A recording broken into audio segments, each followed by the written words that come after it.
Effect of catalyst on rate of reaction.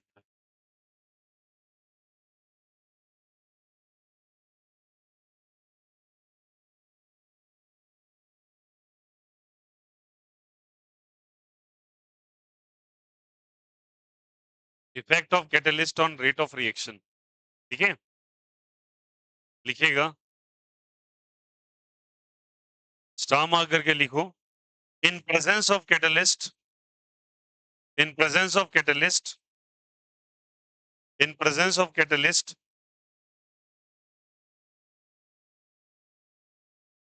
in presence of catalyst, activation energy decreases.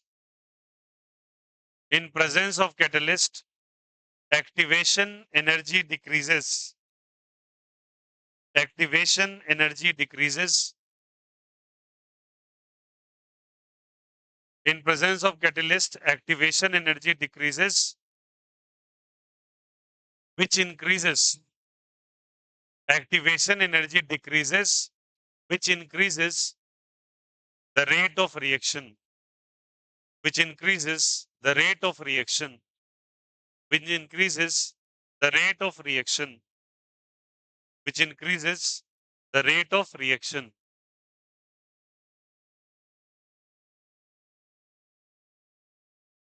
Which increases the rate of reaction. Now look here. यहां मान के चलिए ये वाला coordinate बच्चे activation energy को represent कर रहा है, सॉरी पोटेंशियल एनर्जी को. याद आया, हम लोगों ने ग्राफ बनाया था परसों, और ये रिएक्शन कोऑर्डिनेट है. बातें नहीं, ये रिएक्शन कोऑर्डिनेट है. तो अगर आप ग्राफ प्लॉट करोगे तो आपको कुछ इस तरीके से ग्राफ नजर आएगा. Agreed? This was the reactant, this was the product, and this was called as a activated complex. हाँ या ना? क्या कहला रहा था ये? एक्टिवेटेड कॉम्प्लेक्स या इंटरमीडिएट. अग्रीड? अब होता क्या है, ये ग्राफ ऐसे करके ऊपर स्लांट हाइट पकड़ता है, फिर डाउनवर्ड चला जाता है. तो व्हाट हैपेंड कि अगर तुम ऊपर वाले सेक्शन को देखो तो ये वाला विदाउट कैटलिस्ट है. विदाउट क्या है जल्दी बताइए? कैटलिस्ट के बिना है ये. ठीक है, और ये वाला सेक्शन जो आपको नजर आ रहा है ये विथ कैटलिस्ट है. विथ क्या है बोलो? और कल हम लोगों ने एक्टिवेशन एनर्जी का पोजीशन बनाया था, आपको याद करो. This was the activation energy. आया ना? और ये भी कौन सी एनर्जी थी बोलो? Activation energy. तो इसको एक्टिवेशन एनर्जी में मान लेता हूं डैश. डैश वाले को मान लेते हैं जो कैटलिस्ट के साथ है, और ये जो है वो विदाउट कैटलिस्ट है. अब जिसके पास कैटलिस्ट नहीं है उसका एक्टिवेटेड कॉम्प्लेक्स बाद में बनेगा और उसका एक्टिवेशन एनर्जी का डेटा ज्यादा ऊपर होगा. तो भैया जिसका डेटा ज्यादा ऊपर है उसको एनर्जी ज्यादा चाहिए, ज्यादा एनर्जी लगेगा तब रिएक्टेंट कन्वर्ट होगा एक्टिवेटेड कॉम्प्लेक्स में, और एक्टिवेटेड कॉम्प्लेक्स कन्वर्ट होगा प्रोडक्ट में. तो ये जो ये है, ये जो पाथ है रिएक्टेंट टू एक्टिवेटेड कॉम्प्लेक्स का, वहां एनर्जी का डेटा ज्यादा रिक्वायर्ड है. बोलो हाँ या ना? तो यहाँ पे ज्यादा एनर्जी रिक्वायर्ड तो समय भी ज्यादा लगेगा, और अगर एनर्जी कम चाहिए तो समय कम लगेगा. तो वहीं लिखाया है कि कैटलिस्ट के प्रेजेंस में एक्टिवेशन एनर्जी कम हो जाता है, इसके कारण रेट ऑफ रिएक्शन बढ़ जाता है. तो ईए डैश का जो डेटा है वो कम है ईए से. ठीक है, और इस कारण से एक्टिवेशन एनर्जी के डिक्रीज होने से ROR rate of reaction increase हो जाता है. ठीक है, तो रेट ऑफ रिएक्शन बढ़ जाता है कैटलिस्ट के प्रेजेंस में, बिकॉज एक्टिवेशन एनर्जी कम हो जाता है. दिख रहा है सभी को? हम लोगों ने कल के दिन एक इक्वेशन लिखा था, that was the Arrhenius equation. के इज इक्वल्स टू, बोलेंगे सारे बच्चे, ए इंटू ई पे power minus E A bye, याद है, pre exponential factors, activation energy, gas constant, temperature. सारी बातें। मैं इसको k डैश मान लेता हूँ, ठीक है? तो a into E minus E A dash by क्या हो जाएगा? RT। तो ये कैटलिस्ट नहीं है, तो ये विदाउट कैटलिस्ट है। और ये वाला क्या है बोलो? With catalyst. कोई दिक्कत, कोई आपत्ति किसी को? मुझे अगर k डैश और k को डिवाइड करना पड़े तो k डैश बाय k बराबर क्या लिखेंगे बोलो सबको ही? a से कॉमन कैंसिल आउट, ये क्या हो जाएगा? e पे power minus E A dash by क्या हो जाएगा? RT। और ये क्या हो जाएगा? e पे पावर। बेस सेम होगा तो पावर को सब्सट्रैक्ट करेंगे आप। e पे पावर क्या लिखेंगे बोलिए? ई A dash by RT।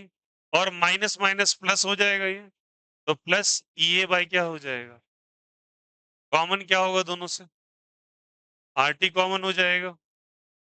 RT common ले लेंगे आप, 1 बाय RT कॉमन ले लो या माइनस 1 बाय RT कॉमन ले लो, तो यहाँ बचेगा ई ए डैश और यहाँ क्या बचेगा? ई बचेगा क्या? तो that comes to be k dash by k is equals to e पे power minus 1 by RT into E A dash minus E A.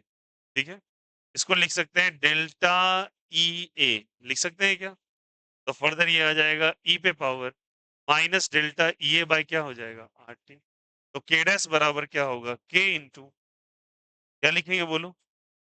e पे power minus delta E A bye क्या हो जाएगा? 8। क्या ये समझ में आया सभी को? और ये कैटलिस्ट के कारण रेट ऑफ रिएक्शन आपको इंक्रीज होता नजर आता है, बिकॉज एक्टिवेशन एनर्जी डिक्रीज कर जाता है। एक्टिवेशन एनर्जी बनने में ही टाइम लग जाएगा तो रेट देखियो, बिकॉज रीजन है, समझो बच्चा। रिएक्टेंट बनता है एक्टिवेटेड कॉम्प्लेक्स और एक्टिवेटेड कॉम्प्लेक्स बनता है प्रोडक्ट। अगर इसी में टाइम लैगिंग ज्यादा है तो प्रोडक्ट बनने में तो समय लगेगा ना। तो एक्टिवेशन एनर्जी जितना कम होगा उतना रेट ऑफ रिएक्शन क्या होगा? ज्यादा। Is it okay? और कैटलिस्ट आपको बेनिफिशियली ये काम कर देता है और आपको ये इस तरीके से ग्राफ बन जाता है। ये ग्राफ का डिस्कशन हम लोगों ने किया भी था, पर ये इक्वेशन का आया ना। And this was called as a Arrhenius equation. कौन सा इक्वेशन था ये? Arrhenius equation.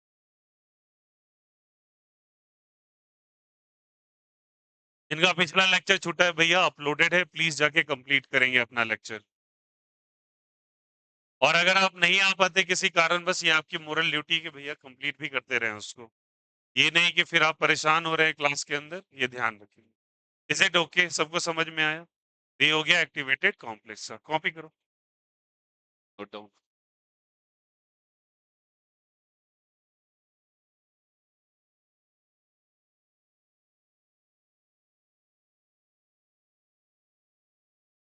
हेलो,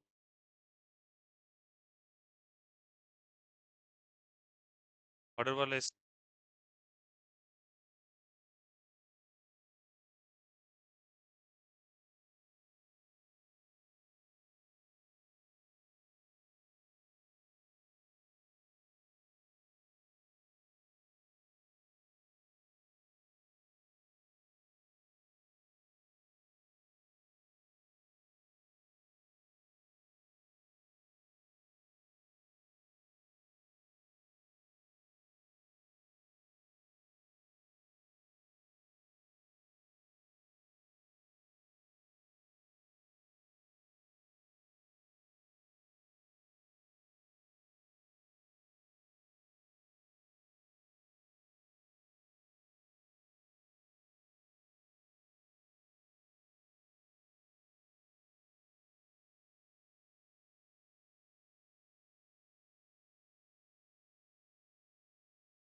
प्रेजेंस में क्या होता है बोलो भैया? एक्टिवेशन एनर्जी कम या ज्यादा? कम। रेट ऑफ रिएक्शन, तो याद रखिए कैटलिस्ट ना पार्टिसिपेट खुद नहीं करता, it is only responsible for increasing the rate of reaction. Even it doesn't affect the spontaneous वो दो entropy and the gives free energy, एक टर्म आता है थर्मोडायनेमिक्स में, एंट्रोपी और गिव्स फ्री एनर्जी को भी ये डिस्टर्ब नहीं करता है, बट ये रेट ऑफ रिएक्शन को फास्ट कर देगा। That's it. Is it okay? चलिए अब लिखेंगे one of the most important theory that is called as a collision theory. लिखिएगा कॉलिजन थ्योरी।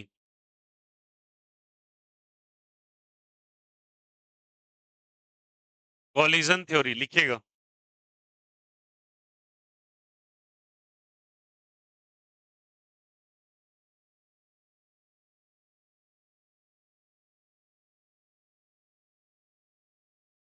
चलिए लिखिएगा, पहला पॉइंट लिखो कॉलिजन थ्योरी में, फर्स्ट पॉइंट लिखिएगा। अकॉर्डिंग टू दिस थ्योरी, according to this theory, according to this theory, reaction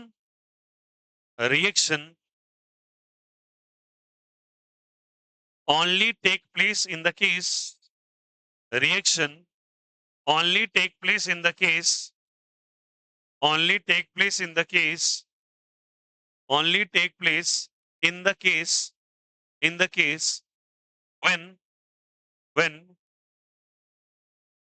when reactant molecules, when reactant molecules undergoes, reactant molecules undergoes proper proper collision, proper collision, proper collision inverted commas underline, proper collision inverted comma underline, proper collision में inverted comma underline, inverted comma और underline कीजिए।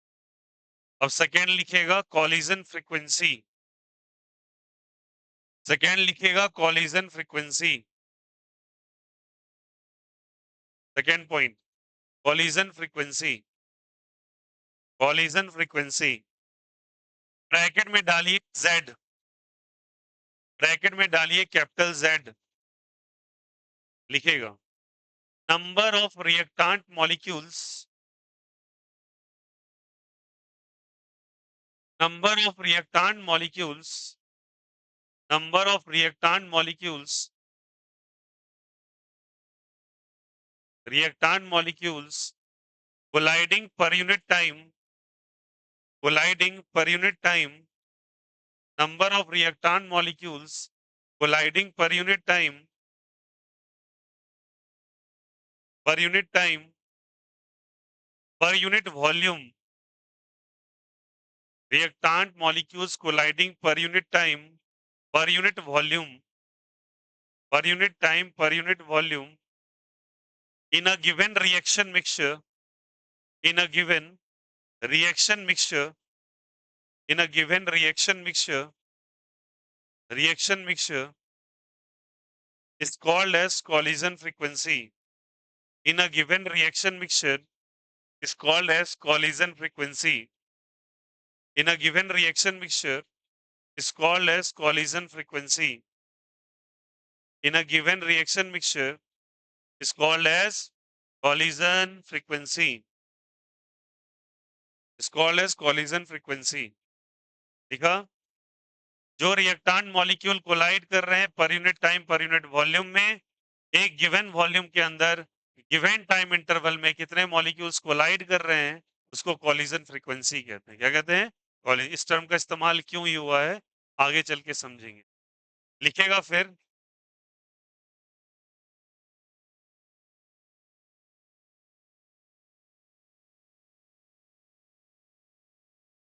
Next लिखेगा effective collision oblique proper collision. Third point effective collision oblique proper collision. Effective collision, collision oblique proper collision.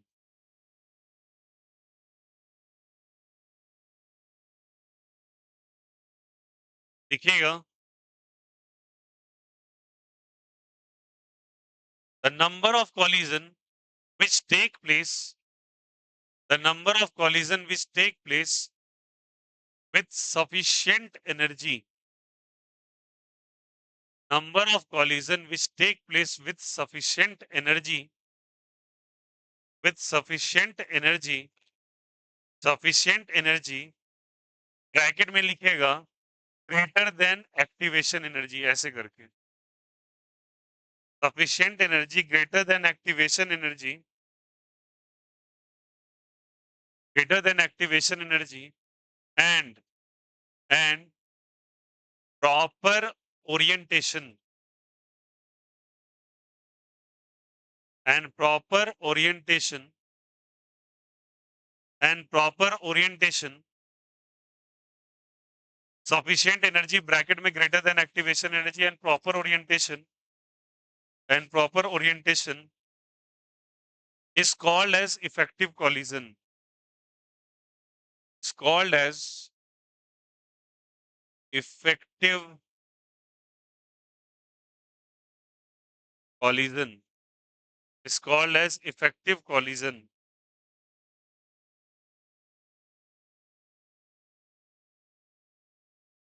is called as effective collision.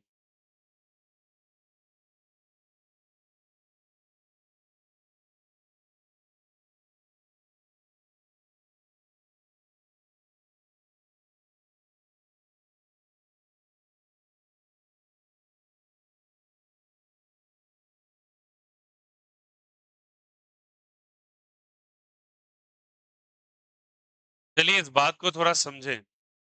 यहां दो term आया है, the sufficient energy और दूसरा कह रहा है प्रॉपर ओरिएंटेशन, ठीक ना? देखो एक्चुअली होता क्या है, सफिशिएंट एनर्जी का मतलब क्या चीज से है पहले समझना।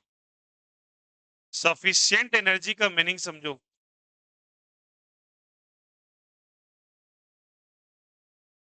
which is greater than the activation energy. Now look here. चलिए समझते हैं इसका मीनिंग क्या होता है। कॉलिजन फ्रीक्वेंसी, कॉलिजन थ्योरी कहता है कि रिएक्शन जब होता है तो डिफरेंट रिएक्टेंट के मॉलिक्यूल्स R1 है, R2 है, R3 है, R4 है, R5 है, ये रिएक्टेंट के मॉलिक्यूल्स हैं, ठीक है? ये रिएक्टेंट के क्या है बोलो? मॉलिक्यूल्स। ये रिएक्टेंट के मॉलिक्यूल्स आपस में आके टकराएंगे, they will going to collide with each other,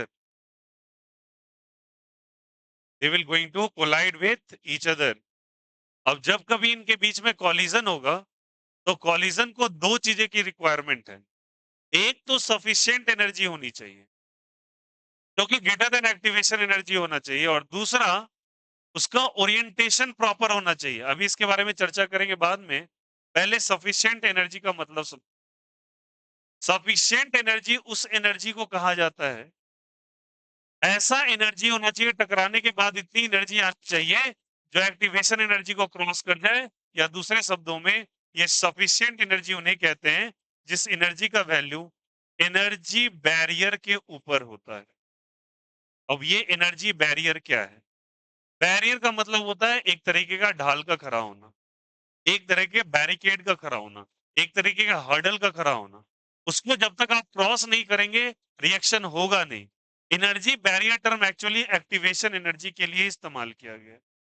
मतलब जब तक आप इस एनर्जी लेवल को क्रॉस नहीं करेंगे रिएक्शन होना पॉसिबल नहीं है, क्योंकि जब तक यहां नहीं पहुंचेंगे तब तक आप प्रोडक्ट का फॉर्मेशन नहीं कर सकते। तो इंपॉर्टेंट इज दैट कि आपकी एनर्जी इतनी सफिशिएंट अमाउंट में होनी चाहिए जो एनर्जी बैरियर को क्रॉस कर सके, ठीक है? तभी आपके कॉलिजन को इफेक्टिव कॉलिजन कहा जाएगा, नहीं तो आपका कॉलिजन इफेक्टिव नहीं कहलाएगा। आप ठीक है टकरा रहे हैं, मान के चलो टकराने के रेट से एक एनर्जी जनरेट हो रही है, और जो भी एनर्जी से आप टकरा रहे हैं सर्टेन एनर्जी जो भी जनरेट हो रही है वो एनर्जी एनर्जी बैरियर से कम है। मान के चलो किसी रिएक्शन के अंदर 10 किलो जूल की रिक्वायरमेंट है और आपके पास जो एनर्जी है टकराने के बाद वो 8 किलो जूल की है, तो आपका कोलिजन इफेक्टिव नहीं हुआ ना, क्योंकि 10 किलो जूल एटलीस्ट चाहिए ताकि प्रोडक्ट बन पाएगा। आया समझ में? तो यहां से यहां तक आपको 10 किलो जूल की रिक्वायरमेंट है। फिर 10 के बाद आप डाउन होंगे फर्दर। आप भैया 8 में ही अटके हुए हैं, तो कहां से आप क्रॉस कर पाएंगे? तो भैया कम से कम आपका जो रेट ऑफ कोलिजन होगा, वो कोलिजन आपका एनर्जी बैरियर के ऊपर होना चाहिए। मतलब सीधी बात है, एक थ्रेशोल्ड वैल्यू है एक्टिवेटेड कॉम्प्लेक्स का। थ्रेशोल्ड उसको कहते हैं, जो कि मिनिमम वैल्यू है, इसके ऊपर ही आपको सारा काम होगा। मैंने बताया, मान के चलो ये कॉपी कर लिया ना सबने, इसका वैल्यू 10 किलो जूल का है। कितने किलो जूल का है? 10 किलो जूल का। तो रिएक्टांट मॉलिक्यूल आपस में कोलाइड करते हैं और उनके पास एनर्जी 8 किलो जूल की हो पाती है। तो बताओ कितने का बैरियर रिक्वायर्ड था? 10 का। आपके पास है कितना? 8। आप पहुंच ही नहीं पाएंगे, आप यहीं पे अटक जाएंगे कहीं। तो जब तक आप एक्टिवेटेड कॉम्प्लेक्स तक नहीं पहुंचेंगे, आप प्रोडक्ट कैसे बना पाएंगे? तो वही कह रहा है कॉलिजन थ्योरी कि अगर कोई मॉलिक्यूल टकराएगा एक सफिशिएंट एनर्जी से, सफिशिएंट एनर्जी वो एनर्जी जो एनर्जी बैरियर के ऊपर है, तभी इफेक्टिव कॉलिजन हो पाएगा। और इफेक्टिव कॉलिजन उन्हीं कॉलिजन को कहते हैं जो कॉलिजन प्रोडक्ट बनाने के लिए कैपेबल है। जैसे कि मान के चलो 100 मॉलिक्यूल्स टकराए, उनमें से केवल 50 मॉलिक्यूल ही ऐसे हैं जो 10 किलो जूल की एनर्जी बैरियर को क्रॉस कर पा रहा है। तो भैया प्रोडक्ट 50 ही बनाएगा ना, 50 तो वैसे का वैसा रह जाएगा। आया समझ में? क्योंकि वो एनर्जी बैरियर को क्रॉस ही नहीं कर पाया। तो उसी को हम लोग कहते हैं सफिशिएंट एनर्जी। समझ में आया? अब सफिशिएंट एनर्जी का डेटा आप लोगों ने बना ही रखा है। Again potential energy, reaction coordinate, यहां से रिएक्टेंट और यहां से क्या बना देते हो? प्रोडक्ट। बोलो हाँ या ना? रिएक्टेंट और क्या बना देते हो? प्रोडक्ट। बताओ तो ये किसका, एंडोथर्मिक का या एक्सोथर्मिक का? ये इंडो का है या एक्सो का है? बोलिए बोलिए। एक्सोथर्मिक और एंडोथर्मिक। एंडोथर्मिक है क्या? क्योंकि एनर्जी ज्यादा रह गया। एक्सो होता तो किधर चला आता? नीचे। मान लीजिए ये एनर्जी है ऑफ फॉरवर्ड रिएक्शन, ठीक है, और ये एनर्जी है फॉर बैकवर्ड रिएक्शन, और ये हमारा एक्टिवेटेड कॉम्प्लेक्स, ठीक है। तो ये फॉरवर्ड रिएक्शन, फॉरवर्ड उसको कहते हैं जहां पे रिएक्टेंट कन्वर्ट होता है किसमें? एक्टिवेटेड कॉम्प्लेक्स में। और एक्टिवेटेड कॉम्प्लेक्स किसमें कन्वर्ट होगा? प्रोडक्ट में। तो बैक कह दिया। तो हम लोगों ने क्या किया? फॉरवर्ड रिएक्शन में से बैकवर्ड को माइनस किया, इसमें से इसको। तो कुछ ना कुछ एनर्जी लेवल मिलेगा ना आपको। और ये जो डिफरेंस मिल रहा है आपको, इसको डेल्टा एच कहते हैं। क्या कहते हैं? इसमें से इसको माइनस करेंगे, ये आएगा। And that delta H is called as a enthalpy, बताया भी था। और क्या कहलाता है बोलो? Heat of reaction. Heat of क्या कहलाता है? और देखो ये रिएक्शन ऐसा क्यों ग्राफ बनाया? क्योंकि ये वाला रिएक्शन एक्टिवेटेड कॉम्प्लेक्स को क्रॉस करके प्रोडक्ट बना दे रहा है। आया नहीं आया? तो भैया सीधी बात है, आपके पास सफिशिएंट एनर्जी नहीं होगी, रिएक्शन इफेक्टिव कॉलिजन नहीं कहलाएगा। ठीक है। और एक टर्म और पढ़ाया था आपको कुछ देर पहले, और वो टर्म क्या पढ़ाया था बोलो सब कोई? Collision frequency. क्या पढ़ाया था बोलो? Collision frequency. समझना इस चीज को। कॉलिजन फ्रीक्वेंसी क्या है? कॉलिजन फ्रीक्वेंसी कहलाता है कि मान के चलो यहाँ पे ये कंटेनर है, ध्यान देना सभी को इसको, ठीक है, कंटेनर है, इसमें ऐसे करके ब्लैक कलर के मॉलिक्यूल्स हैं, अग्रीड, और इसमें ब्लू कलर के मॉलिक्यूल्स भी हैं, ठीक। ट्राई टू अंडरस्टैंड, सारा कुछ क्लियर हो जाएगा।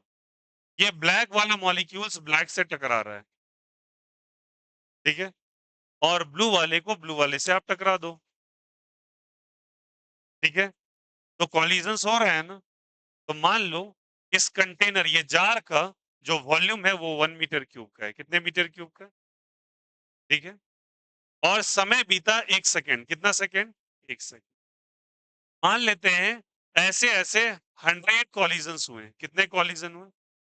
100 कॉलिजन। तो कॉलिजन फ्रीक्वेंसी क्या कहता है? Number of collision in a given time in a given volume is basically called as a collision frequency. कितने सारे कॉलिजन्स किसी गिवन वॉल्यूम में गिवन टाइम इंटरवल के अंदर हो रहे हैं, उसे हम कॉलिजन फ्रीक्वेंसी कहेंगे। That is given by number by कितने कॉलिजन वॉल्यूम इनटू क्या चीज टाइम। बोलो आया नहीं आया? आया समझ में? फिर से बोलो सब कोई। Number of collision in a given volume in a given time interval is called as क्या? Collision frequency. ये कॉलिजन फ्रीक्वेंसी कहलाता है। ठीक है, अब इनमें से कितने कॉलिजन हो पाए बोलो सब कोई? 100। ठीक है? मैं मान लेता हूं जो ब्लू वाला है, ये ब्लू वाला इफेक्टिव कॉलिजन है। कौन सा कॉलिजन है? और ये वाला कॉलिजन जो है, ये मान लेते हैं ऐसे करके नॉन इफेक्टिव है। अब आप ही बताइए, ऐसा मैं मान लेता हूं कि ये लगभग 60% हो रहा है और ये लगभग 40% हो रहा है। तो आप बताइए कौन रिस्पॉन्सिबल है प्रोडक्ट बनाने के लिए? इफेक्टिव कॉलिजन रिस्पॉन्सिबल है प्रोडक्ट बनाने के लिए, क्योंकि इफेक्टिव कॉलिजन ही होगा जो कि एनर्जी बैरियर के लेवल को क्रॉस करेगा। एनर्जी बैरियर के लेवल को क्रॉस करेगा और रिएक्टेंट से क्या बना देगा? प्रोडक्ट। लेकिन जो नॉन इफेक्टिव होगा, वो मान लो एनर्जी बैरियर से कम था, तो क्या ये प्रोडक्ट बना पाएगा? नहीं। मतलब ये प्रोडक्ट नहीं बना पाएगा, जबकि ये प्रोडक्ट बना देगा। अब आया समझ में? Is it okay? तो आप क्या देखोगे कि कभी-कभी वो जो आपका आर्हेनियस इक्वेशन है, उसको k बराबर ऐसे लिख देते हैं z इंटू ए ई पे power minus E A by R T. जो बच्चा स्मार्ट है वो समझ पा रहा है क्यों लिखा है। समझ में आया? ये रिप्रेजेंट कर रहा है क्या चीज को? जल्दी बताइए। कॉलिजन फ्रीक्वेंसी को। क्या चीज को रिप्रेजेंट कर रहा है? फ्रीक्वेंसी को। Into A is the pre exponential factor into E पे power minus E A by R T. आया नहीं आया? इसको रिप्रेजेंट ऐसे करते हैं। आया समझ में? तो बेहतर हम क्या लिखेंगे? ये Z वाला सेक्शन कॉलिजन फ्रीक्वेंसी को रिप्रेजेंट कर रहा है। कॉलिजन फ्रीक्वेंसी वही होती है कितने कॉलिजंस हो पा रहे हैं in a given time interval in a given volume. Is the concept is clear? उसके बाद एक टर्म का इस्तेमाल किया गया है प्रॉपर ओरिएंटेशन। इसको आप बेहतर समझ रहे हो ऑलरेडी। चलिए इसके बारे में थोड़ा चर्चा कर ले। प्रॉपर ओरिएंटेशन का मीनिंग क्या है बोलो? प्रॉपर ओरिएंटेशन चलिए एग्जांपल के थ्रू समझते हैं। आप लोगों को याद है एक सब्स्टिट्यूशन न्यूक्लियोफिलिक सेकेंड ऑर्डर पर आया था? बोलो हाँ या ना? सब्स्टिट्यूशन न्यूक्लियोफिलिक सेकेंड ऑर्डर थोड़ा बताना तो। ये 3 to 1 पे डिपेंड करता है या 1 to 3 पर? 1 to 3 पे याद है, क्योंकि जितना लेस क्राउडिंग स्टेरिक हिंडरेंस होगा उतना ज्यादा प्रोडक्ट बनेगा। चलिए पुरानी बातें थोड़ा याद दिला देते हैं। यहाँ पे हम लोगों ने एक Br करके मॉलिक्यूल लिया, हेलो अल्केन लिया, इसके साथ एक स्ट्रॉन्ग न्यूक्लियोफाइल लिया था। चलिए पुरानी बातें याद दिलाते हैं। ये स्ट्रॉन्ग न्यूक्लियोफाइल अपने में से OH माइनस को निकालेगा। ठीक है, अब ये OH माइनस इस तरीके से अटैक किया, अग्रीड, और इस तरीके से भी अटैक किया। ठीक है, थोड़ा अपना पुरानी वाली बातों का दिमाग गौर करे और इसका आंसर निकाले। कौन सा रास्ता ज्यादा सही है, फ्रंट साइड वाला या बैक साइड वाला? चलिए याद दिलाते हैं, शायद आप भूल ही गए होंगे, बेहतर होगा। इनके पास लोन पेयर ऑफ इलेक्ट्रॉन्स है और ऑक्सीजन के पास भी लोन पेयर ऑफ इलेक्ट्रॉन्स है। ठीक है, अगर ये फ्रंट साइड से जाता तो इसके लोन पेयर और इसके लोन पेयर में क्या होने लगता? रिपल्शन। क्या इसको ये रिप्लेस कर पाता? नहीं। यहां होने लगता क्या चीज बताओ इन दोनों में? रिपल्शन। अगर रिपल्शन होने लगता, अगर रिपल्शन होने लगता इस वाले में, तो क्या ये रास्ता सही है क्या? नहीं, इट्स अ रॉन्ग वे।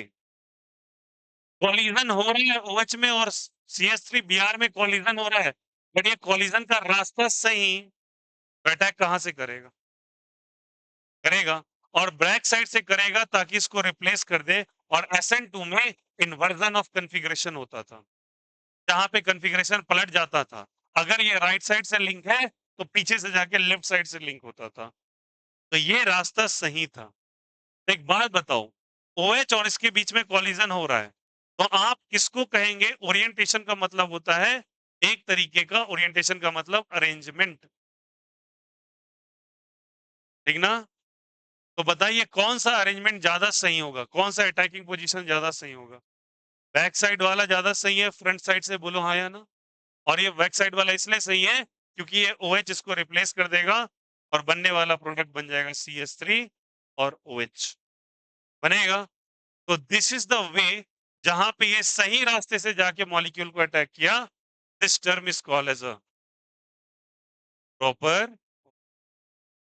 आया समझ में? तो जब तक सफिशिएंट एनर्जी जो कि एनर्जी बैरियर को क्रॉस ना करे और ओरिएंटेशन प्रॉपर ना हो, तब तक कॉलिजन क्या नहीं कहलाएगा, effective collision. And this is called as a collision theory. कौन सी थ्योरी कहलाती है? Collision theory. Is the concept is clear? तो फर्दर जानते हो इसको कैसे लिखते हैं प्रॉपर? इसको लिखते हैं K is equal to P into ZAB, ऐसे करके लिखते हैं, इंटू A इंटू E पे power minus EA upon RT। ये सुधार होता है इसके। अब आपको समझ में आ गया होगा क्या क्या है। ये रिप्रेजेंट कर रहा है प्रोबेबिलिटी फैक्टर को। कौन से फैक्टर को? Probability factor. प्रोबेबिलिटी फैक्टर क्या है? जो प्रॉपर ओरिएंटेशन को रिप्रेजेंट कर रहा है। ये किसको रिप्रेजेंट कर रहा है? इफेक्टिव कॉलिजन को। सॉरी, इफेक्टिव कॉलिजन कह रहा है, ओरिएंटेशन है। और ये कौन सा है बताइए? ये वाला कौन सा है? ZAB। क्या वाला है? सफिशिएंट एनर्जी, जो एनर्जी बैरियर को क्रॉस कर रहा है। तो समझ में आ रही बात है? तो ये क्या है बच्चे यहाँ से? ये इफेक्टिव कॉलिजन है। कौन सा कॉलिजन है? Effective collision. इफेक्टिव कॉलिजन किसको कहेंगे? जो एनर्जी बैरियर को क्रॉस कर रहा है। अरे बच्चे देखो, तुम अब इसको टर्म को ले रहे हो, देखो मतलब ये है। छोड़िए इसको, इसको सफिशिएंट एनर्जी बोलो। कौन सी एनर्जी बोलो? Sufficient energy. आया नहीं आया? And this is called as a pre exponential factor. आया समझ में? और ये पूरा टर्म ऐसे करके लिखा था। तो समझना, ये तो आर्हेनियस इक्वेशन दिया था, बट अगर कॉलिजन थ्योरी लगा देते हो तो कॉलिजन थ्योरी के अंदर आपको बताना पड़ेगा वो फैक्टर जो कि रिस्पॉन्सिबल है ताकि इसका ओरिएंटेशन प्रॉपर हो। ठीक है? वो फैक्टर जो रिस्पॉन्सिबल है, जो एनर्जी बैरियर को क्रॉस कर रहा है, और ये प्री एक्सपोनेंशियल फैक्टर, और ये पूरा Arrhenius equation. This is the actual expression for the Arrhenius equation. के अंदर थोड़ा मॉडिफिकेशन करके एक्सप्रेशन को लिखा जाता है। समझ में आई बात है? तो दो चीजें रिक्वायर्ड है। क्या क्या बोलो? The first one is the sufficient energy and second one is the proper orientation. जब तक इस सफिशिएंट एनर्जी को आप क्रॉस नहीं करेंगे तब तक रिएक्शन नहीं होगा, और ओरिएंटेशन भी प्रॉपर नहीं हुआ तब भी रिएक्शन नहीं होगा, क्योंकि ये दोनों मिलके इफेक्टिव कॉलिजन को देता है, और इफेक्टिव कॉलिजन ही प्रोडक्ट बना पाता है। Is it okay? कोई दिक्कत, कोई आपत्ति? चलिए लिख लीजिएगा आप, इसको कॉपी कर लो सारा कुछ। Right side, left side, the first, second, third.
यहाँ पे एक चीज थोड़ा चेंज करना, प्री एक्सपोनेंट्स को हटाओ, मीनिंग बताते हैं।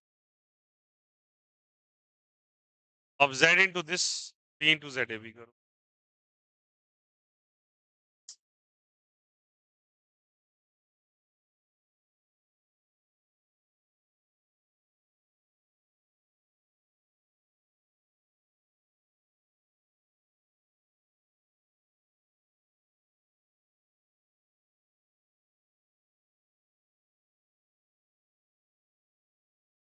ए टर्म को हटा देना यहाँ से, अभी बता रहा हूँ उसके पीछे रीजन क्या हो।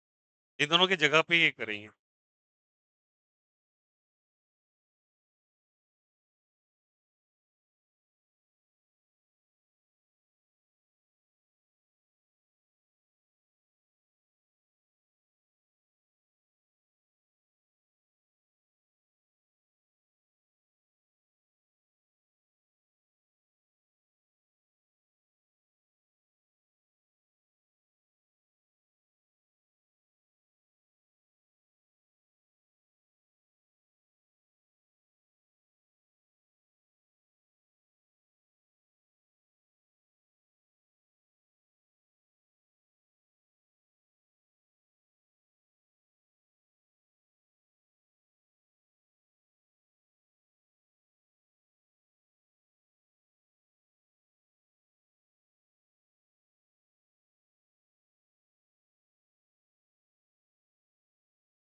चलिए समराइज करें अब, हो गया?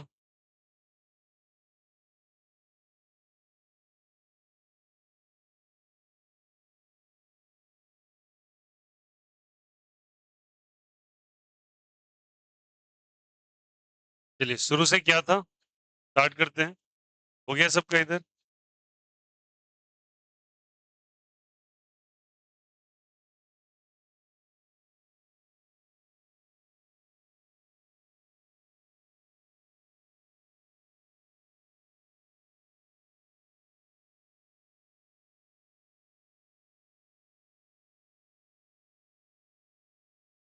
नाउ लुक हियर, ए का वैल्यू था आपका ए इंटू ई पे power minus E A by R T. सारे बच्चे ध्यान देंगे इधर please.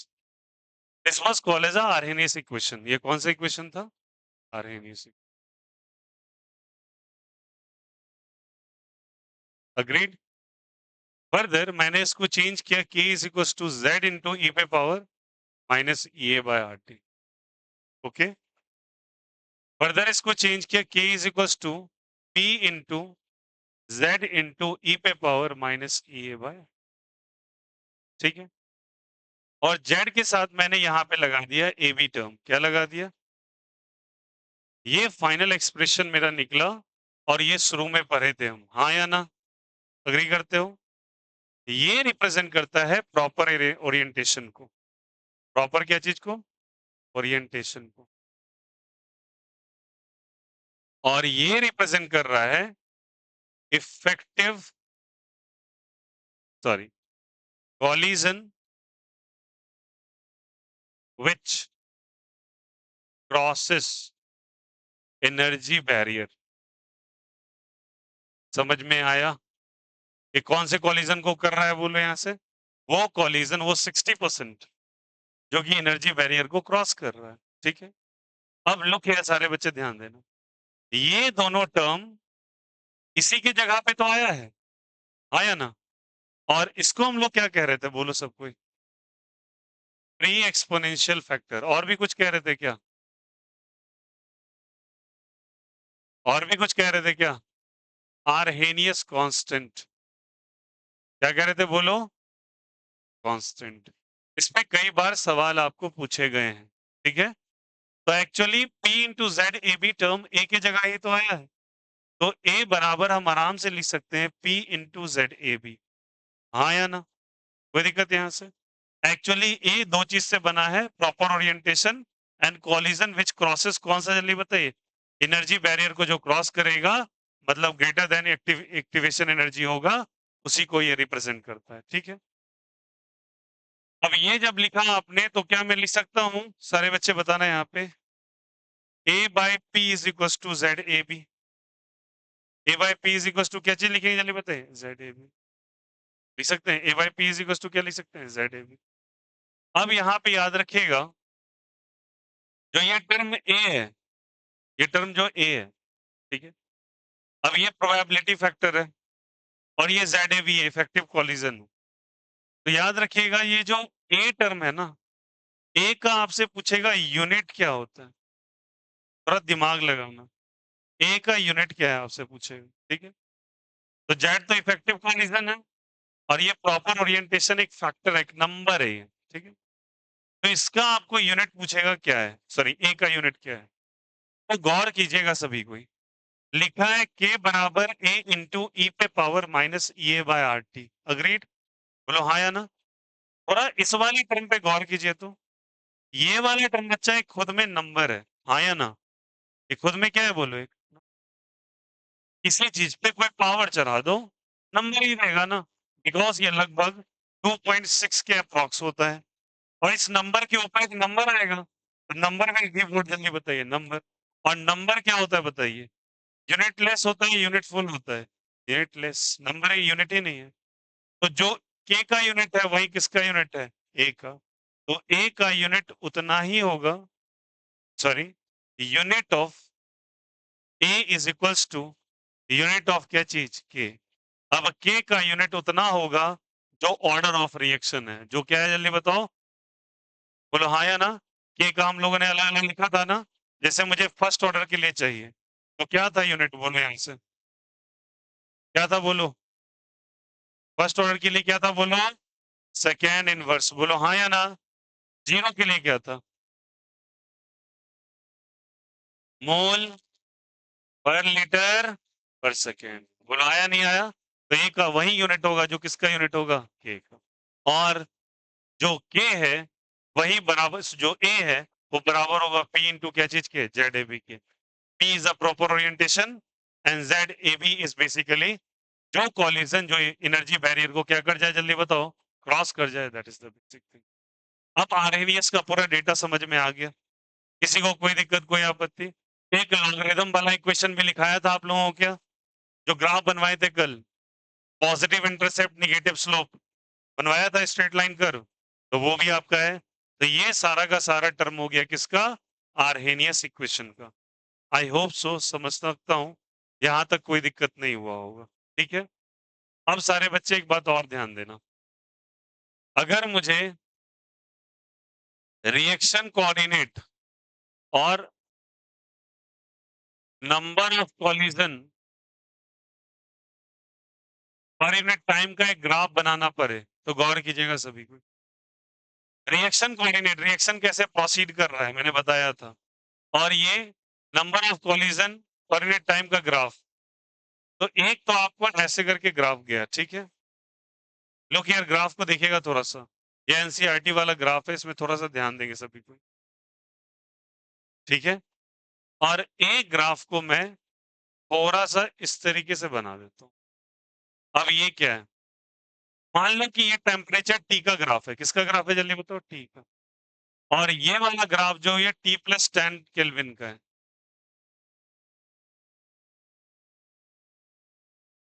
10 plus T plus 10 kelvin का, या टी प्लस 10 ऐसे करके मान लो, केल्विन डिग्री सेल्सियस सब चलेगा, केल्विन और डिग्री सेल्सियस। ओके। तो एक बात बताओ यार, मैंने आपको कहा था कि टेम्परेचर के इंक्रीज करने से, कितने इंक्रीज करने से? 10 डिग्री सेल्सियस इंक्रीज करने से रेट ऑफ रिएक्शन कितने टाइम्स इंक्रीज कर जाता है? टाइम्स। बताया था ना ये चीज। अब देखो यार, number of collision per unit time, मतलब कोलिजन फ्रीक्वेंसी मान सकते हैं, अगर वॉल्यूम 1 मीटर क्यूब आप मान लो तो एक बात बताओ, टेम्परेचर अगर बढ़ गया, टी से टी प्लस 10 हो गया, तो ग्राफ को अगर यहां से प्लॉट करके देखा जाए, तो बताओ ये number of collision per unit time है, तो बताओ क्या ये एक्स्ट्रा सेक्शन ग्राफ का कवर्ड हो गया? कैसे सारे बच्चे ध्यान देंगे?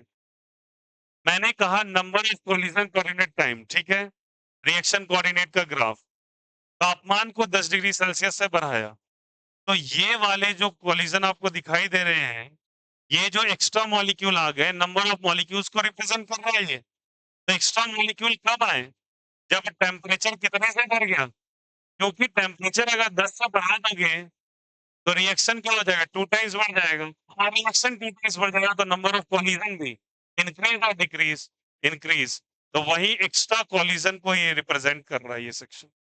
आया समझ में कि इतना सेक्शन में ये बढ़ गया, ये चीज कम हो गया, ये चीज कम हो गया। देखो यार, नंबर ऑफ कोलाइडिंग फैक्टर यहाँ पे डिक्रीज किया है, but number of collision overall increase किया है, डिक्रीज किया है? इंक्रीज किया है, क्योंकि टेम्परेचर को आप बढ़ा रहे हैं। टेम्परेचर को बढ़ाने से कोलिजन फ्रीक्वेंसी बढ़ जाता है, और बढ़ेगा तो एक्स्ट्रा मॉलिक्यूल्स पार्टिसिपेट करने लगेंगे रिएक्शन में। आया नहीं आया? तो ये ग्राफ का एक प्रेजेंटेशन था जो कि आपको समझ में आया। Is the concept is clear? तो याद रखिएगा, ये जो ए टर्म है ये दो चीज से कंप्राइजेस है, टी और जेड ए बी से। और यहाँ पे पी का मतलब proper orientation, Z A B का मतलब collision which crosses the energy barrier. Is the concept is clear to everyone? आया सबको समझ में? और आपसे यूनिट ऑफ ए अगर पूछा तो यूनिट ऑफ के बराबर होगा। अब के का यूनिट डिपेंड करता है ऑर्डर ऑफ रिएक्शन कैसा है, और ऑर्डर आप कर रही हैं। कोई दिक्कत, कोई आपत्ति? This is called as a, this is the all about the Arrhenius equation. कौन सा इक्वेशन? Arrhenius equation. अब सिलेबस वाइज देखा जाए तो हम लोग कंप्लीशन पे हैं अब, 97-98% खत्म हो गया सिलेबस केमिकल काइनेटिक्स का। बट कुछ चीजें मैंने बोला था लास्ट में मैं करवाऊंगा। उसमें आपका एक आता है पैरेलल ऑर्डर रिएक्शन, एक सीक्वेंशियल ऑर्डर रिएक्शन आएगा, जो कि आपके बुक्स में नहीं प्रेजेंट है, but comparative point of view से बहुत इंपॉर्टेंट है। तो मैं उसको ऐसे करवा दूँगा कि आपके सवाल सारे बन जाएँ, ठीक है? आपको उतने इन डिटेल नहीं कराऊँगा, आपको डिफरेंशियल इक्वेशन करवाने लगे, तो तुम मुँह बनाओगे मुझे पता है। इंटीग्रेशन में ही तुम्हारा मुँह जाता है, डिफरेंशियल इक्वेशन तो अलग बात। तो मैं डायरेक्टली आपको रिजल्ट पंच करवा देता हूँ, ठीक है? तो इसके बाद हम लोग लिखेंगे that is called as a पहले इसको लिख लो, उसके बाद करते हैं हम लोग पैरेलल फर्स्ट ऑर्डर रिएक्शन।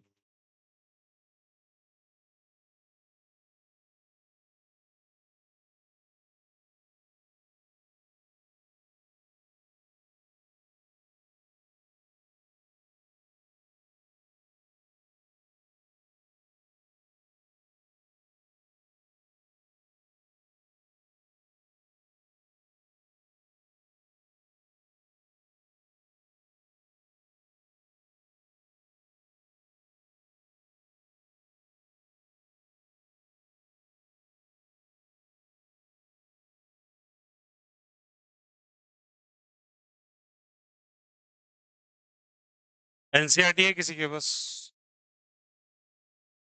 हाँ।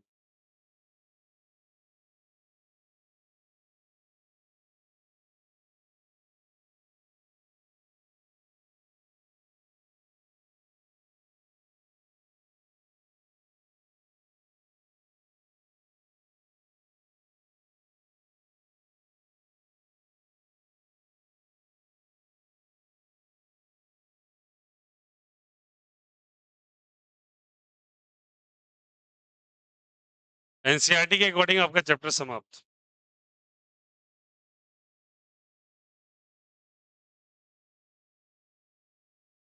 एनसीईआरटी को आप पूरा पढ़ सकते हो, बट मैं 2-3 ओरिएंटेशंस और करवाऊँगा इसका।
Give the topic first order parallel reaction.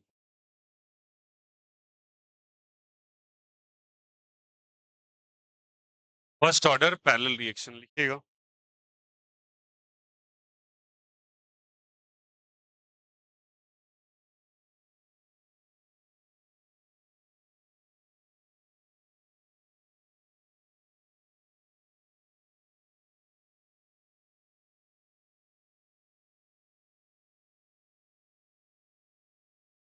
Now look here.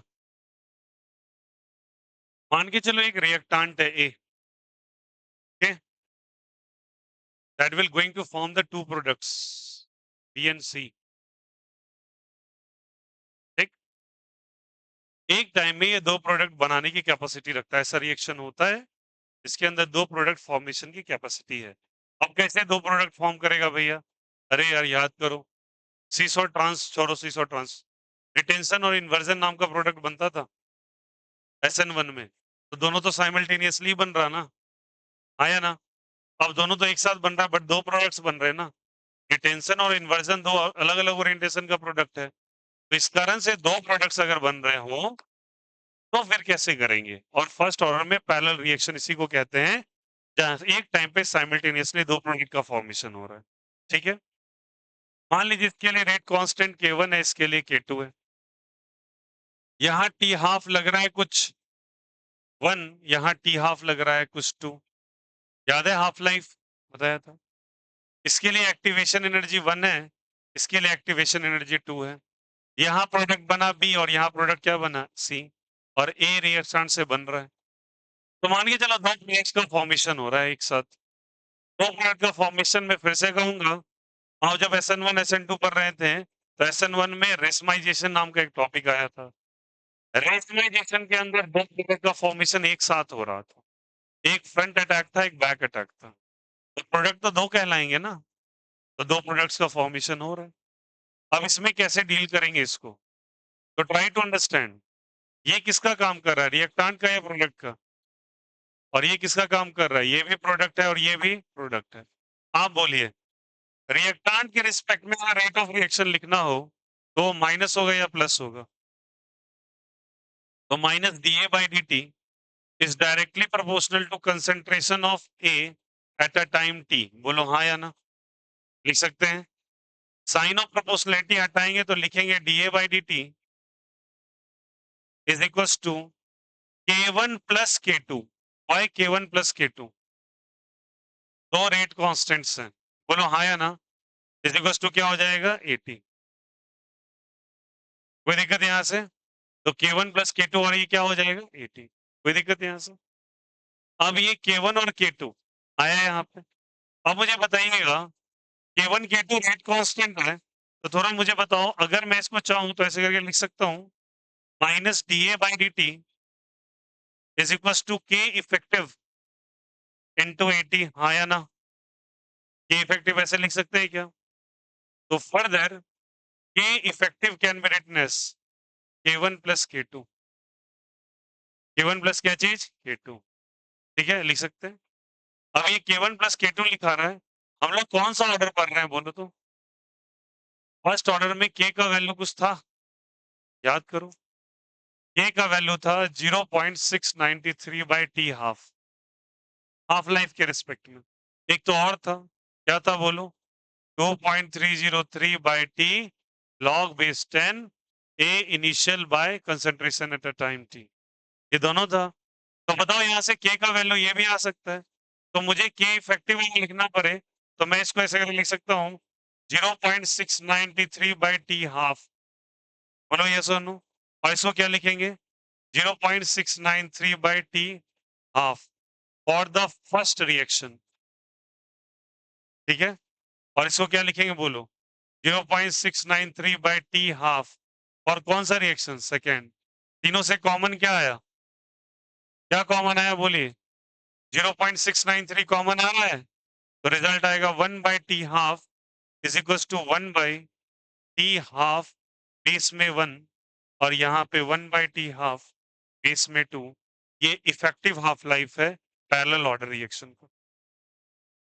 मैंने आपको बताया कि मैं इतने सफिशिएंट आपको रिजल्ट करवा दूंगा कि अगर शायद आपको ये रिएक्शन मिल जाए एग्जाम में तो डायरेक्टली आप पंच कर देना फॉर्मूला। तो रिएक्शन अब कैसे आएगा?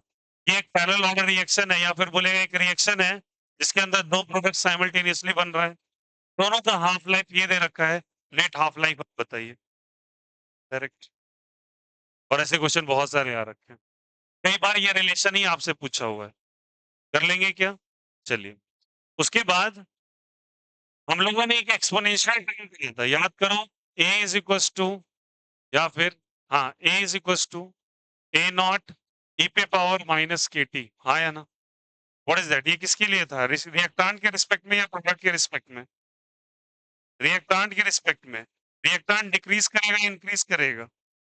डिक्रीज करेगा। मैंने बताया था आपको, वो एक्सपोनेंशियली फॉल डाउन होता है रिएक्टांट का, होता है ना? तो बताओ यहाँ पे रेट कांस्टेंट कितने हैं, 2 या 1? 2 है। तो मुझे अगर ए का कंसंट्रेशन एट टाइम टी जानना हो, अगर मैं कभी इफेक्टिवली के बाद सुनो ना इस चीज को, अपने आप समझ जाओगे सारा डेटा। ये नहीं कि आपको प्रूफ करने आना चाहिए, प्रूफ करने तो पूछता भी नहीं किसी परीक्षा के अंदर, नहीं पूछेगा आपसे, कोई डेरिवेशन नहीं पूछने वाला। ये आपको जब भी पूछेगा रिजल्ट ओरिएंटेड चीज पूछेगा हमेशा। तो अगर मुझे 80 concentration of A at time T अगर पूछा, तो इसी के सिक्वेंशली हम लोग लिख सकते हैं क्या? ए नॉट ई पे पावर माइनस के वन प्लस के टू इंटू टी, बोलो हाँ या ना? वाई के वन प्लस के टू, दो रेट कॉन्स्टेंट्स। आया समझ में? के वन प्लस क्या चीज? के टू। यहाँ के टी लिख देते हैं, यहाँ के वन प्लस के टू इंटू क्या हो जाएगा? टी। अगेन आपसे पूछ लेगा कंसंट्रेशन ऑफ टाइम टी क्या होगा, के वन के टू का डेटा दे देगा, ये दे देगा, कैलकुलेट करना रहता है। Is it okay? आया नहीं आया? नेक्स्ट वन, अगर आपसे बी का concentration, rate of formation of B पूछा बाय डीटी, अब बताओ rate of formation of B पूछा आपसे, तो rate of formation of B पूछ रहा है, तो बी प्रोडक्ट है या रिएक्टेंट है? प्रोडक्ट प्लस में या माइनस में? प्लस में। इसको क्या लिख सकते हैं ऐसे करके, K1 into concentration at a time T. अरे बोलो यार, टी किस पाथ से गया है? K1 के पाथ से। और रेट लॉ क्या कहता है यार? Rate of reaction is directly proportional to concentration of reactant पे पावर वन। क्यों पावर वन? फर्स्ट ऑर्डर है। कौन सा ऑर्डर है? First order. और एटी का वैल्यू आप लोगों ने निकाला है, क्या हो जाएगा बोलो? K1 इंटू ए नॉट ई पे power minus K1 plus K2 into क्या हो जाएगा? सिमिलरली अगर आपसे डीसी का पूछता तो स्मार्ट हैं आप, क्या लिख देते बोलिए? K2 इंटू ए नॉट ई पे power K1 plus K2 into क्या हो जाता है? आया नहीं आया? तो किसका कंसंट्रेशन आ गया बोलिए यहाँ पे? रेट ऑफ रिएक्शन किसका आ गया? Rate of reaction in terms of what, जल्दी बताइए। टर्म्स ऑफ क्या हो गया? सी। टर्म्स ऑफ क्या हो गया? सी। और ये आर ओ आर किसके टर्म में निकला है? इन टर्म्स ऑफ क्या, जल्दी बताइए? बी। तो रेट ऑफ रिएक्शन आपसे निकालने गया था तो ये कर लेते हैं आप, ठीक है? तो ये प्रॉपर रिजल्ट है जिसमें हाफ लाइफ और हाफ लाइफ आता है। उसके बाद क्या कर रहा है? रेट ऑफ, अच्छा ये बताओ, रेट ऑफ एसोसिएशन है या डिसोसिएशन है? ये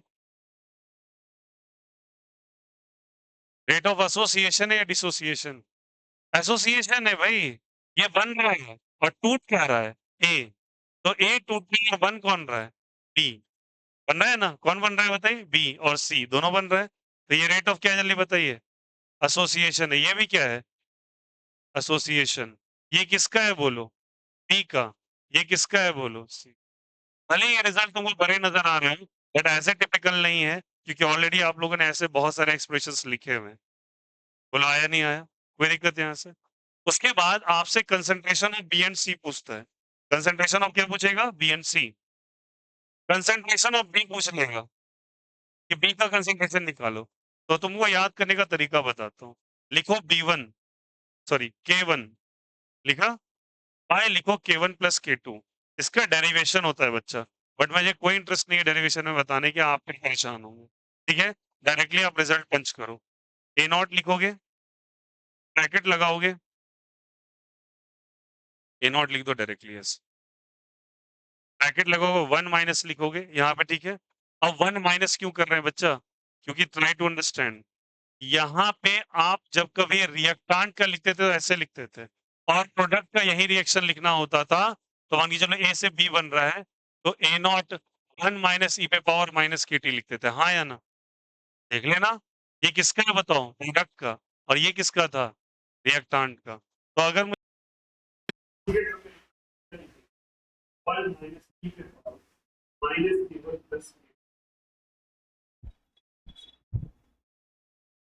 इसका ये बताओ बी का, और मुझे अगर सी का कंसिडरेशन करना हो किसी भी टाइम पे k2 बाय क्या हो जाए k1 plus k2 into a1 1 minus e पे माइनस k1 प्लस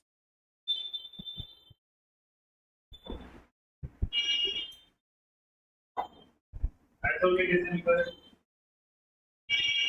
देखो देखिए यहाँ पे बच्चे लिखते थे a1 to power minus k2, किसके लिए था? ये कार्ड के लिए, प्रोडक्ट, ये किसके लिए?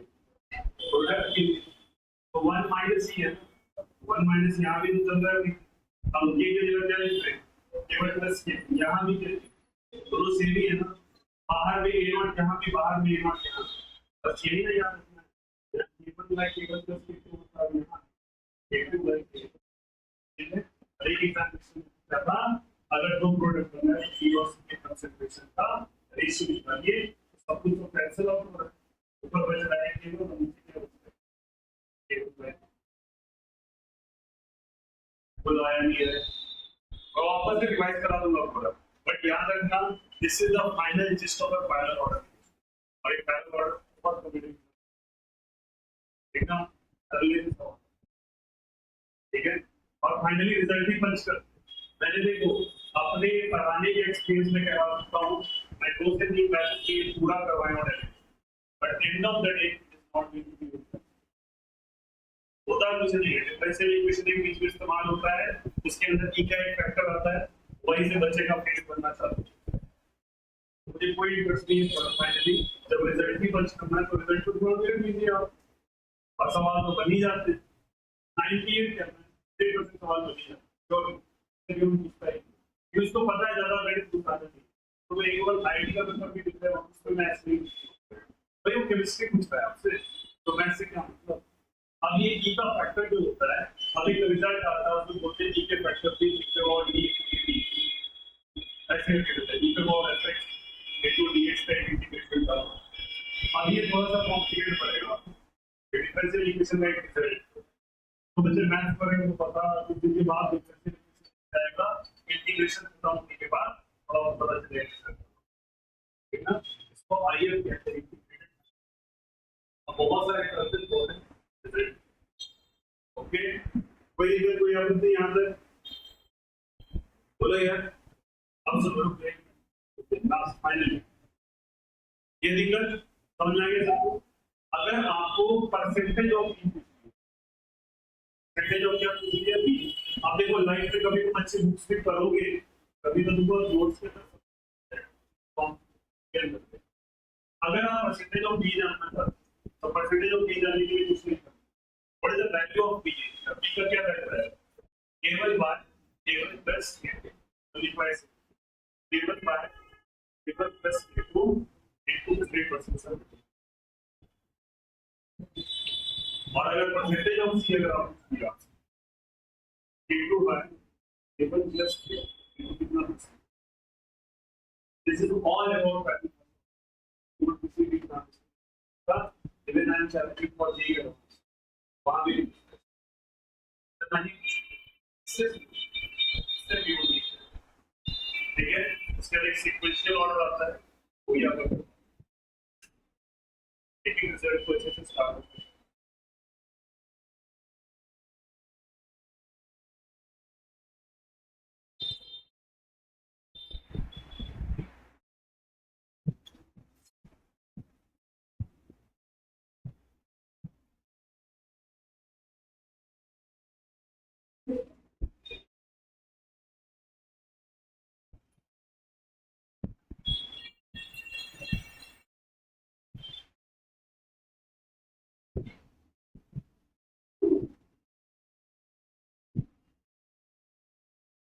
इसको फाइनली कॉपी करना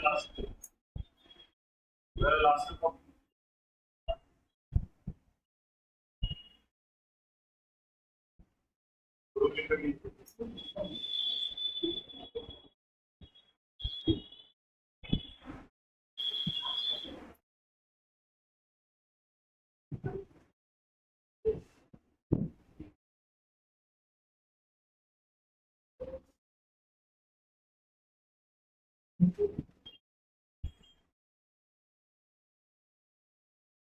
लास्ट सीट तुम दोनों यार पढ़ाई लिखाई से मतलब नहीं थोड़ा सा बैक्स और वॉइस लास्ट सीट दोनों लोग पढ़ाई लिखाई से दूर करने तुम यार बहुत ज्यादा रहते हो पापा से बात करो थोड़ा अच्छा ही आज फोन आना चाहिए तो फोन जाएगा मेरे से और आपका क्या इशू है भाई तुम नया ज्वाइन किया तो वो क्या ही बोले बट तुम बड़े मुझे लग रहे हो पढ़ने में इंटरेस्ट नहीं दिखा रहे देखो यार एक बार बता रहे तुम साइंस अपने मन से लिए ना बात समझो प्लस टू पास करना पड़ेगा बात समझ लो तो ऐसे करोगे तो प्लस टू में रह जाओगे 3 साल कुछ ही करना 6 महीना बचा है थोड़ा बहुत पढ़ लीजिए परीक्षा देकर पास होते फिर आपको जो मन करे तो वो अभी जो मन नहीं चलेगा प्लस टू का एटलीस्ट सर्टिफिकेट होना चाहिए इज्जत बचाने के लिए ट्वेल्थ के बाद ही कुछ होता है यूट्यूब देख के मोटिवेट मत होइए मेरा प्लस टू भी नहीं कंप्लीट था मैं आज साल पर दौरान कमा रहा हूँ करते थे मेरे पास कुछ भी नहीं बचा है ये रियलिटी होता है सोशल मीडिया स्पाइक का जो प्रॉब्लम है ना वो जाता भी बहुत है आप लोग थोड़ा सा कंसर्न हो बहुत अंदर पता है वो ऐसे ऐसे ड्रेस बनाता है लास्ट में बैठ के तो लग रहा है पहाड़ दिख रहा है धीरे धीरे तो डाइल्यूट ही होता है भाई 6 महीना बचा है पढ़ ले बात समझ 10 का रिजल्ट आ जाए सर्टिफिकेट ले लीजिएगा जो करना हो कोई नहीं अभी पढ़िए हाँ एटलीस्ट बता रहा हूँ ये सही रास्ता है बट प्लस टू का अटका हुआ ना इंसान कहीं का नहीं रहता टिकट का कॉम्प्लीमेंट्री आ गया सप्लीमेंट्री लग गया आपका सप्लीमेंट्री लग गया बस हो गया आपको बार बार वो जिंदगी भर क्वेश्चन करना पड़ेगा ग्रेजुएशन का कोई पूछता नहीं ग्रेजुएशन वाले का उसको कॉलेज ऐसे जहाँ पे पर्ची में की होगी पर मैं तो रिकमेंड करूंगा भाई कहीं अच्छी जगह ही पर में ध्यान दो यार नहीं पढ़ रहे फिर भी छोड़ छाड़ते हो 4 दिन 2 दिन पे आते हो और उसके रूम बनाते हो पहली बार तो तुम उनका सीट बन दो ज्यादा करोगे तो बाहर में बैठ अभी नहीं पढ़ पाओगे वो तो बच्चा नया है आप भी ध्यान दीजिए भैया और तू भी खड़ा हो जाए भाई मीडियम जो है काला टी शर्ट हाँ बार बार तेरे यार समझा कर चीज को ना बार बार तो यही बात बताते रहता है ये रीजन वो रीजन मेरे साथ भी 100 रीजन मैं क्लास में जुलाई के मंथ में 1 तारीख से 17 तारीख तक 17-18 तक बता रहा हूँ मैं घर में 3 से 4 बजे सोने आया सुबह और कितने बजे आना पड़ता है यहाँ पढ़ाने के लिए 7 से क्या तो मतलब मुझे तो सोना चाहिए था बट तुम जाके देख लो सारा क्लास में जैसे 4 बजे बिस्तर पे गया मैं ऑफिस से फिर मैं जान के सोया ना और अपना काम करके सो आप लोग तुरंत बहाना बना लेते हो जब वो इस तरीके से मेरे भी सॉरी सुनते रहते क्या करें आपका एक बार बताओ तुम लोग ऐसे प्रोक्रेस्टिनेट करते हो मैं भी तुम्हारा सिलेबस छोड़ देता हूँ करो कंप्लीट करो ठीक है मैं तुम्हारे बिजनेस तो यही मतलब नहीं मुझे भी नहीं प्रॉब्लम यहाँ पे बहुत सारे बच्चे कल से आते हैं 20% बेकार की और आप लोग का एकदम लगातार ये 3 जो बच्चे एक तो चलो वो नया आया वो गया होता बाहर तो बहुत एब्सेंट करने लगा वो रहता है घर में ये बात मुझे श्योरिटी के साथ कहीं नहीं बाहर घर में बता रहे बाहर भाई पढ़ ले क्लास में यहाँ पे अटकेगा अटका रहेगा ये कितना बुरा लगता है। एक दो बच्चा ऐसा आया है मेरे पास, साला पिछले 3 साल से प्लस 2 दे रहा, तीसरा बार वो प्लस 2 लिख रहा, और अभी तक उसका मेरा पास अटक ही है प्लस 2। क्या मिल रहा है? अपना भी लाइफ खराब। गार्जियन सब कुछ देने के लिए तैयार है, पैसा ले लीजिए, फोन ले लीजिए, आपको जो फैसिलिटी मांगते हैं सब दे देंगे, यहाँ पर ही वहां पर ही, सत्ता मिली होता सब गार्जियन देने के लिए तैयार है। पर बच्चा जिद मान के बैठा है कि प्लस 2 हम बार बार कर, तो बहुत पसंद आ गया, पढ़ रहा है। 5 वर्षीय योजना मत बनाइए, तो देखिए होगा वो कौन सा निकला था ना भाई, आपको देख रहे हो ना भाई, 5 वर्षीय योजना मतलब भरिए और पास तो जाइए 6 महीने भाई। तो देखो मुझे पता है, ऑनेस्टली बताओ, 10th के बाद तो तुम पढ़े ही नहीं आए ना, 10th के बाद 10 साल 1.5 साल हो गए तुम्हारा पढ़ाई लिखाई से कोई रिश्ता नाता टूट चुका है, अब 6 महीना बचा है, अब भी तुम नहीं पढ़ोगे तो जाएगा। और तुम जो बिहार बोर्ड के फेर में हो ना, बिहार बोर्ड बहुत गंदा चीज होता है, खाली सेंटर टाइप पढ़ना चाहिए, फिर देखो कैसे तुम फेल का सीरीज लगाता है। गलत फहमी मत पालिए कि आपको पर्चा लिखने दिया जाएगा, सीबीएसई वाला तो भूल ही जाओ, कुछ नहीं होने वाला। सीधे साफ करेगा एक बार।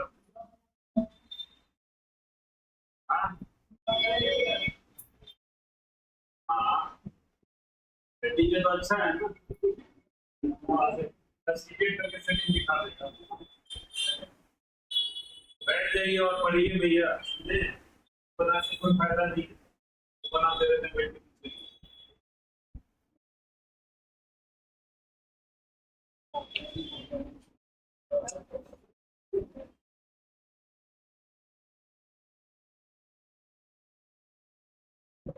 और जो बच्चा अच्छा करता है भैया, तुम लोग की बात श्योरली रखो, तुम लोग 20 रिजल्ट बहुत नहीं करो, 3 पेपर 3-4 पेपर तो एकदम फोकस होके देना, इनका डिफेंसिव प्रेसिडेंट आईआईटी मेडिकल और सीवी, ये पेपर प्लीज आप बहुत कंसल्टिंग करिएगा, कोई फायदा नहीं है लोग कॉलेज में पढ़ने से, टाइम वेस्ट है पूरा यार, 3 साल 4 साल चल जाएगा तुम्हारा करियर, अब 3 साल का बाद भी 4 साल में इतने टाइम वेस्ट के अलावा कोई उपाय। और तुम बाहर कर रहे हो, जो बता दो क्या प्रॉब्लम, मान लीजिए तुम तैयारी करके बाहर चले, ठीक है, ये सालों को बार बार बुलाएगा, 6 महीना में 2 बार 3 बार, और एक महीना बैठाएगा घर, क्यों बोलेगा अगला दिन पेपर है, अगला दिन पेपर है, इंटरनल है, एक्सटर्नल है, लिखाई जमा करो, और 4 साल तुम्हारा चला जाएगा ये भक्ति की करना, और बाहर का तुम्हारा 4 क्लास की छूट गया ना, हो गया फिर। आज जगह रिकॉर्डिंग वाला काम नहीं चल रहा, कुछ ही संस्थान है जो रिकॉर्डिंग वाला काम कर रहा है, क्योंकि टीचर को क्या लगता है मैं बताऊं, बहुत सारे टीचर को पूछा हूँ, सर मटेरियल में दीजिए सब कुछ, ऐसे में फिर आपके पास क्या बचेगा, मतलब मेरी समझ में नहीं, अगर मैं सब कुछ डाल देता हूँ तो क्या बचेगा, तो मेरी ही नहीं बता, अच्छी बात है ना, बच्चा पढ़ ले, अब बचने ना बचने की क्या मीनिंग बचेगी, ये तो चोरी होगी पूरी अच्छे से, ऐसा कोई मीनिंग ही नहीं है, सब कुछ लेगा। तो टीचर लोग दिलचस्पी बता रहा हूँ, अच्छा मटेरियल जो होता है ना उसको ड्रॉप कर देता है यूट्यूब से, और क्या करता है वही चीज पेड वैल्यू का है, जब वो सब कुछ यूट्यूब पे आके बोल ही रहा है चिल्ला चिल्ला के, मैराथन सीरीज लीजिए, यहाँ से वहां पर लीजिए सब कुछ, फिर लास्ट में लोग क्या चिल्लाते रहता है डिस्काउंट कोड 10%, रीजन क्या 10% देने का, जो पढ़ाई नहीं सब आप ही पढ़ा रहे हैं, आप ही का लेक्चर देने का क्या मीनिंग बनता है, तो रीजन ये है कि अच्छे कंटेंट को पेड कोर्स में पढ़ाता है, कि वजह को ओवरऑल बिजनेस को मैं भी फ्री में थोड़ी पढ़ा रहा हूँ, पैसा तो मैं भी ले, सही बात है ना, बट ये सच्चाई है, तो वही बात बोल रहे हैं ना, 4 साल फंस जाओगे, चला जाएगा। और यही सोचो तुम दिल्ली के नॉर्थ कैंपस के अंदर तुम्हारा एडमिशन हो गया, बड़े कॉलेज के अंदर, वहां ट्यूशन भी कर रहे हैं, रह भी रहे हैं और पढ़ाई भी चल रहा है। आज आपको कोई एग्जाम देना रहता है, मान के चलो जैसे कुछ बच्चा ये बोल रहा था कि 12 बजे पेपर, तो 12 बजे पेपर भी देगा, बेटा ही क्लास कर रहा है, उसी तरीके से तुम आप कोचिंग भी कर लोगे अब कॉलेज के। तो सोचो तुम कहाँ से दिल्ली से तुम यहाँ आओ, जाके पढ़ना नहीं पड़ रहा, एक महीना घर पे तुम रह इसको तुमने दे दिया और एक महीना तुम्हारा हर कुछ छूटा, एक सब हमारी लोग कोई तैयारी कर रहे हैं, मैं कुछ नहीं पढ़ रहा, सब छूटता जा रहा है ना, तो कौन करेगा कंपनसेशन? 4 दिन तक कंपनसेशन में पसीना उतर रहा है, एक महीना में हालत खराब हो जाएगा। अच्छे समझ में आ रही है ना बात? इसीलिए भैया 4 एग्जामिनेशन को तो अच्छे से देना, और जो कोई एनटीए वगैरह का जो देख रहे हो ये पेपर लिख वो पेपर लिख, ये क्या है, हवा होता है बन जाए। परीक्षा कल होगा, होता रहे, आप परीक्षा कंट्रोवर्सी पे ध्यान देना आपका काम है। इतने लोग ऐसे टेस्टिंग एजेंसी कोई बदनाम करते हैं कि टेस्टिंग एजेंसी आप क्या कर रहा है, पेपर लीक कर रहा है, ये नहीं चलेगा भाई। गवर्नमेंट पे प्रेशर आएगा, वो सुधार देगी 2 मिनट में सब। इसलिए आप पेपर पे तैयारी, आपने पेपर पे, और प्लीज कॉलेज पे फोकस करके पढ़े, कॉलेज मिल जाएगा, लाइफ सेटल आने चांस। इस सब कॉलेज में पढ़ने का कोई मीनिंग नहीं बनता, तुम देखता हो ना मीडिया दसान की तरह बच्चे लड़के जाते हैं, लड़के आते हैं, कोई नहीं, और जो बच्चा पढ़ रहा है प्रॉपरली वो सबसे ज्यादा सफर है। मान के चलिए आप ही तैयारी करने चले गए, इस साल नहीं 1 वीक का तैयारी आप तक मान लो, अब तुम कोई भी अपने पसंदीदा संस्थान में पढ़ रहे हो, मान लेते हैं एग्रीकल्चर कर रहे हैं, आप दूसरे में पढ़ रहे हैं, कर रहे हैं, किसी में भी आप पढ़ रहे हैं, यहाँ से वो नोटिस है आपका ये परीक्षा और आयन करना ना पाए, हमारे गार्जियन फोन करें, अब उनको 15 दिन तक क्लास छोड़ देते परेशान, तो बात समझिए, इसको आप कैलकुलेट करके नहीं चल रहे तो परेशान। तो अपने साइड से जितने भी होते हैं बी फार्मा का एग्जामिनेशन होता है, आपका जी तो होता ही होता है, टीयूएटी होता है, उसकी तैयारी मिल जाएगी अभी से, और जब कोई मौका मिले आप उसके लिए सेक्टर निकालो, पढ़ाई करो, मैं आपको हर तरीके से हेल्प प्रोवाइड करूँगा, बट आपको देर लगना पड़ेगा। कर लिया सबने डिस्कॉर्डेंट फर्स्ट ऑर्डर कॉन्फर्मेशन, आपके को 2 बस टाइम बचे, एक रिवर्सिबल और एक सीक्वेंशियल, ठीक है, इसे ये चैप्टर हो गया समाप्त।